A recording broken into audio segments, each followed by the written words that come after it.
lines in terms of with the strike going on. This has been cleared to speak about. So the actor and the presenter talking about this current TV show that is out this month has been cleared by waivers to speak about. But enough about that. Let's get on to the exciting bit in terms of the interview. I know we'll get the boring piece over, as the saying goes, in the first part. And I'm delighted to be joined now by an actor that has appeared in the past in sort of episodes as The Young and the Restless, where he played 15 episodes as Jet Slade. He appeared in the Martin Luther King movie, the documentary Respect, in 2021. He also appeared as James Chanel in Stargirl, numerous episodes in that. But we're here to talk to him tonight about his guest appearances in the Walking Dead franchise, Daryl Dixon, The Walking Dead Daryl Dixon 2003, and he's guest a role in season 1, episode 5, Deux Amour, where he played the character Jones. And I suppose it's prominent. Gilbert, first of all, welcome. And I was saying to myself, in terms of the timing of the interview, it's actually quite prominent because we're coming up to Halloween, so we're coming up to spook season, and we're coming up to trick or treat and everything like this. And what better way in terms of talking about Halloween and talking about entertainment about talking about the living dead, as they're saying, the walking on the dead, in terms of the whole zombie apocalypse and zombies infernity. And The Walking Dead Daryl Dixon, your character Jones, is he alive or is he dead, or what's he sort of remaking this? Well, you can never say definitively. I'll say that, but I'm very much alive, very much alive. Luckily. And Gilbert, that sort of horror, sort of sci-fi genre, that sort of a zombie apocalypse that has come so prominent, I'd say, in the last maybe 15 years, it sort of has taken off big time, and it really took off when the streaming networks came about, Netflix, Amazon Prime, these sort of streaming service. I suppose before it was always might have your one-off movie every sort of 6 months in terms of like that, but there was no ever a sort of concurrent running sort of thing.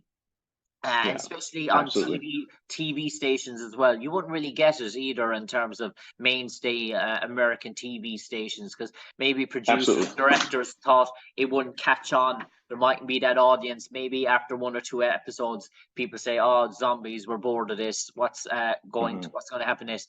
But The Walking Dead proved so many people so wrong about this in terms of its longevity and its sort of lifespan. And were you sort of bought into the whole concept of this based on the huge popularity of The Walking Dead in terms of trying to land a role in this show when it came about? Or you're like, yes, please?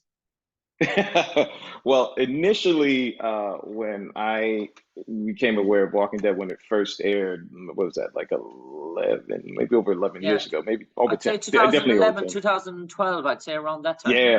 Yeah. It wasn't necessarily my cup of tea necessarily. Not that I didn't watch it, not that I didn't enjoy it for what it was, but when I really got a chance to watch the show, I saw that the backdrop was this post-apocalyptic scenario with zombies and Walking Dead. We can't say zombies, and they're technically not zombies, but Walking Dead. But what I saw in it wasn't necessarily about that. It was more so about the human condition. What happens when everything goes completely wrong in the world? It's not just in your section of the world. You think it's just in your section of the world, but it's actually the entire world. What happens to community? What happens to a human being who would normally not do the things that they were on the show that they're forced to do to survive? And I found that as an actor very interesting. Someone being pushed to the limit where to survive that they have to do things they wouldn't normally do because society has completely fallen apart. And what is up is now down and what's left is now right. And so, and at the end of the day, none of that matters except survival. I suppose one thing that strikes me about these show, Gilbert, and normally you have concepts of a show where people would say that you have your 4 to 5 principal characters, and basically they're combined to maybe a small house, a small environment, small community, and that's the sort of the running sort of team or running concept. The Walking Dead opens up a broad sort of landscape, and the broader it is, the bigger it is, the whole universe, there seems to be the better it is in terms of where writers and they can go with these sort of concepts and sort of stories. So every sort of guest star that comes into this episode, he doesn't really have a 1 or 2 lines. He's got his own unique story built up around his character in terms of where he came from, where he's going, and where his path might sort of lead on. So that almost leads to the possibility of coming back as an actor as well in the recording, which you wouldn't really get in a small sort of concept sort of TV family show where you're just in, pop in, say your 1 or 2 lines, and out you go, and bye, thanks for your time, and we might see you in a different show with the same producer or something like that. Right. I mean, I think it's the Walking Dead world is pretty unique and amazing in that way, where because it's just not, like as you were saying, it's just not in this confined section. It's actually, it branches out. And the interesting thing about the show is that it starts here, but then starts to expand out. And as you can see, like in Daryl Dixon, it's not just in the United States, it's also in France, which means it's all over the world. And in terms of that concept, in terms of portraying something outside of US soil, even though you are shooting on US soil, in terms of that, is that sort of exciting in terms of, or do you try and think to yourself, what sort of differences are there? What sort of different takes in terms of landscape, or what sort of differences in terms? Obviously, the studios do a fantastic job proclaiming these sort of sets, but are you almost do you try and sort of picture yourself that you are in a different sort of landscape than being on an American side? Well, and actually, with Daryl Dixon, we actually did film everything in France. Okay. So what they did a fantastic job of recreating something that would look like if we were in the Northeast, Maine. We're actually those episodes that are going to take place are actually in Maine, and so they did a fantastic job of creating that world. And actually, even walking into the space itself it's huge. It was huge. It was very detailed. It was very specific, and I think even with the wardrobe itself, everything that we wore, everything that we had on was aged, authentic, and very specific, which also allowed us as actors to add a little something to it. They left room for that, but they were very, very detailed and very specific. And that specificity that they had on set just allowed, well, me personally as an actor, to walk into the environment and become engulfed in the environment and become a part of the environment and to kind of soak it in, to the point where I was just comfortable walking around the set and just, not that I was touching things that I should be touching, but just being able to move around the set comfortably in them and kind of absorb the atmosphere. So they were really going in so detailed that they were almost going in a direction of Game of Thrones in terms of how they wanted everyone to sort of look and sort of feel in terms of that it was. Absolutely. Yeah, there was that sort of concept that if you didn't fit into that era or that sort of stage, then you basically we had to remake you or reboot you or wardrobe you for many hours to make you feel that sort of era. Was that the sort of concept? I think that like everyone in the show is so invested in making the show as real and as authentic, even though it's an imaginary circumstances, but making it so real for us who are on camera that it makes it that real for those of you who are watching it from your own screens. And I think and as an actor, it just helps it just makes your job easier, because yeah, you have all your work and preparation that you have to do, but if the time is taken to create this huge, expansive, detailed world, you can just walk into it and just become a part of it. And that's what happened, definitely, yeah. I suppose, Gilbert, with The Walking Dead, it's known for its frantic sort of nature. It's known for its being sort of fast paced, and the episodes, in terms of the speed that they sort of go to, that you won't find a Dead episode where there's not maybe 5 or 10 minutes of running. Someone's going to be running at some stage during the episode. And dare I say, had you many sort of stunt sequences where you were on the move, dare I say, throughout the episode? Yes. I won't go into details because it hasn't aired yet, but there's definitely stunts are very huge part of the show. It's I think the Walking Dead, the entire, I guess the entire universe, it's a great mix of emotional depth, fantastic story, and action at the same time. So yes, to answer your question, yes, there's some action that takes place. There's some And action that Gilbert, takes place. we see so many actors have different sort of views in terms of being involved in doing their own sort of stunts. Some actors feel that, oh, they're taking away from a fellow professional in terms of taking away sort of his work, and that might be designed from. Others feel that, yeah, it's something I like. It's something that I feel that I want to learn as an actor, to be that sort of flexibility in terms of being able to do more than one thing than to just stand on a space and sort of bark out lines, in terms of they feel if they have that sort of flexibility as an actor, as an all-rounder, that they can do their own stuff. It opens up more opportunities for them. Where do you sort of stand on that? Are you someone likes to get heavy in, or do you feel that, yeah, I in terms of I do adhere to the sort of stunt double sort of routine? Well, I'll say this. I love to do as much as I can. I grew up doing theater, and so I love immersive experiences.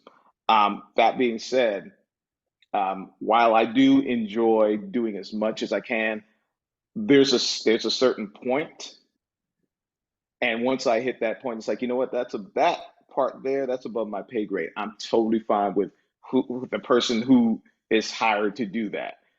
Like, I like to consider myself pretty fearless when it comes to my work. But at the same time, I'm very much aware of, like, 20-story fall. Yeah, no, that probably won't be me doing that. Somebody else is better trained and better equipped to handle that than I. Do you want to be healthy and active when you're 70 years old, not like poor Chuck Norris, who sort of battered himself doing millions and millions of stunts every day? Chuck Norris is probably listening right now because he's that incredible. But I hope, pray, and work diligently at making sure that I am as healthy as I can be. And staying on top of my physical regimen, my health regimen, and also my mental regimen, because all of that can take a toll on you, and so the work that we do can take a toll on you. So yes, I plan to be as active and working as long as I can, as I want to, and yeah, that's about it. Yeah. And Gilbert, in terms of Yeah. these sort of decades, or not decades, we're talking centuries, a century acting sort of scenes, episodes, say 1500s, 1600s, 1700s, where we're sort of delving into the, dare I say, the Renaissance world, the medieval sort of world. Is that sort of, as a theatre actor, I imagine that's probably a big sort of gimme for you. You must sort of, in terms of theatre background, you must sort of love that sort of, those sort of worlds that were way before your time, rather than as an actor, because I imagine it's a fantasy where every sort of good common actor can always do the cop robber sort of thing, or police chaser, or be on the run for something, or domestic abuse, or whatever the sort of day-to-day life sort of scenarios. But throw yourself into a thing where you're going way past your own sort of time zone. Is that sort of exciting and sort of say challenging? And also, does it also the costume design, the whole sort of makeup, can you really sort of live out those sort of childhood dreams? Oh, absolutely, absolutely. I mean, as you were saying, coming from the theater, getting an opportunity to play something, or to work on something that's not necessarily your uh, time period or history, is it's wonderful, because it allows you to use your imagination more, and not just your imagination, because I'm also a bit of a research nerd when it comes to being as accurate and specific, in terms of being historically accurate. Um, so I really do my best to kind of delve into the history of it, not just the lines, not just what's on the page, not just what I'm directed to do, but what supports that. What, not what's going on, what's happening in the world as a whole at this particular point in history that we are looking at, and how that actually feeds what we're doing in that particular moment, whether it's Shakespeare, or whether it's like a Greek tragedy, or what have you. I suppose, Gilbert, I just want to take you away now, just Yeah, from The Walking Dead, and we'll come back to it before we start to finish. I'm just wondering sure. about, you mentioned there about doing shooting this in sort of France, and obviously that means traveling. And as an actor, are you sort of open to projects all over the world, whether it be South Africa, Australia, Canada, or is it a particular genre, or is it, as an actor in today's sort of modern society, where you might be based on the West Coast, are you thinking to yourself, yeah, if I can find 90% of my work in Los Angeles or New York, yeah, that's enough for me. I don't need to be hopping on an airplane and leaving the country. Or do you sort of like that sort of challenge when you're a talent agent, say, yes, we have a project, but you might have to go 2 weeks away from home. You might have to spend 2.5 weeks in a different country. Are you someone that say, well, do you know what? There's this show coming up maybe in 3 weeks' time here in Los Angeles, and I know as producer director, he might get me a guest episode. I'll wait for that instead. Where the project overseas might be, say, more enticing and a better sort of story. Or you bound by story or location? I go by how the what I'm reading affects me. Okay. I enjoy traveling for what I do, because I'm also aware of the fact that I am lucky, I'm blessed to be in the position that I am in, to get an opportunity to travel for what I love to do, and to do what I love to do. So if it takes me to South Africa, to Australia, to New Zealand, to, um, Ireland. Egypt, wherever it takes, Ireland, exactly, wherever it takes me, and I connect with the material, and it has something, it says something to me, I'm up for it. I'm up for it. I know that sometimes my reps are like, well, maybe you should stay in, you might want to stay in LA for a longer stretch of time. Like, yeah, yeah, I'll do that. I'll do that. But at the end of the day, they also know that I love to do things that are challenging, and travel can be challenging, because you're not just dealing with the distance. You're dealing with the time difference. You're dealing with cultural differences. You're dealing with environment. You don't necessarily know what you're walking into, but what that does, it kind of feeds you as an artist. It feeds you as a human being, having these other experiences in other places, meeting people you won't necessarily meet at your grocery store, or walking down the street. So I enjoy every single aspect of what I do as a And I suppose, professional. Gilbert, in terms of COVID-19, and not going on to the COVID-19 about the, we all know what happened, but in terms of the acting sort of profession, when everything sort of got shut down for the best part of a year, 2 years, and obviously you're going maybe 6, 9, 10 months without the normal day-to-day work that you would have done for the previous sort of 15 years, or maybe 15 years beforehand, that sort of scenario occurred. Do you sort of maybe get a longing, a hunger, an appetite for it again when COVID sort of finished and everything came back to normal? Did that, we're almost like an enthusiastic young actor starting afresh again? Did you almost feel that sort of excitement? And I suppose it wears off after a while once you're back in it, but did it almost feel a sincere of a bit of a appreciation, and did it give you a bit of more love for the industry that you might have, maybe some actors might have taken it a bit for granted in terms of, well, this is the norm day to day? Yes, and with that, I'd say that it also put me in a position to really appreciate what, you know, the work that I've been able to do and the work that I do. And also in that, find a way to be creative, to keep that fire kind of stoked, to keep connected to people, to creatives in a different way. I was lucky enough to have been working up until everything shut down, and then I was not working probably. I'm trying to remember when everything kind of started to open again. Everything kind of started to open again around because that was like March when everything shut down. Yeah, but everything shut down in March, 2020. And we're probably going till around October, I'd say, October, November, when everything we got the first bit of a sort of clearance, but in terms of that. And that's about when I actually I started working again around late September, October, when everything was kind of sort of figured out.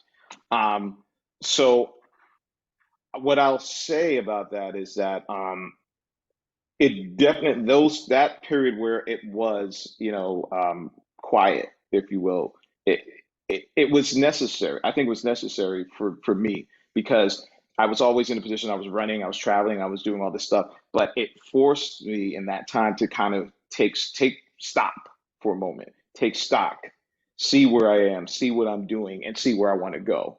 And also to reconnect with family, reconnect with myself, and just kind of ask those questions of, okay, so what's more important? What am I doing? Where am I going? How do I want to live this next part of my life?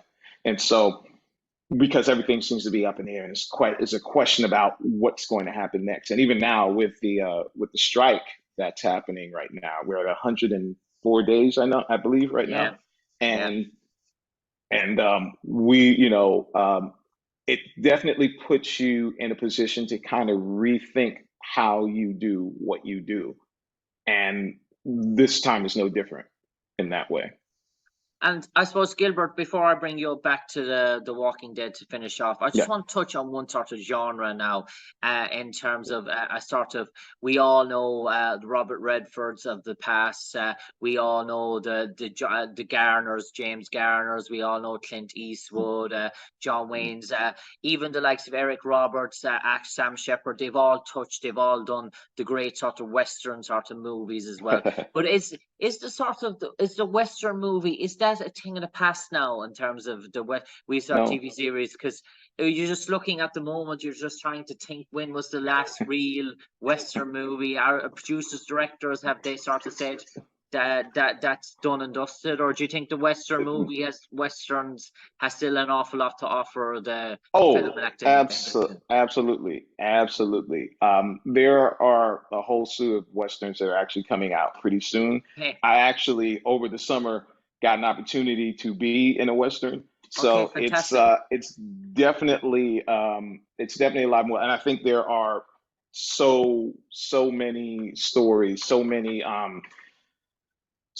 opportunities in that genre, that because that we can actually explore now because of where we are now, when we're now in the 21st century. So there's different avenues, different things, different viewpoints, different perspectives we can actually explore in that genre. So there's still so many stories. I mean, at the essence of it all, there are really no new stories. It's how you tell the story. Okay. Gilbert, I'll bring you back to The Walking Dead to finish up. Your episode coming out this week, The Walking Dead, Daryl Dixon, 2023, Season 1, Episode 5, Deux Amour. You play the character Jones. And Gilbert, to wrap it up, the final 30 seconds, could you summarize your time on The Walking Dead? And if you could summarize it, how would you put it into, say, sort of 2 sentences to wrap up your time appearing on The Walking Dead? My time appearing on The Walking Dead. Wow, 2 sentences. Okay, here goes. I would call it a fantastically challenging, deeply moving, and eye-opening experience. An eye-opening. Yeah, I would say those things, and that I still to this day still talk about. I still talk about it. Gilbert, many thanks for joining us this evening. It's great to see that we can actually do these sort of projects that are clear to work, clear to talk about. Thanks for joining us to talk about your episode on The Walking Dead, Daryl Dixon. No doubt it'll be smashing success, and I do hope to get you on in the near future to talk about that Western when you can. I'm intrigued. I'm intrigued to find out more in terms of that. Obviously, I can't find out at the moment, but I'm intrigued. No doubt it'll be something good. But for the moment, Gilbert Glenn Brown, stay safe, take care, and God bless, sir. Thank you. You too as well, Jim. Thanks. You're clear.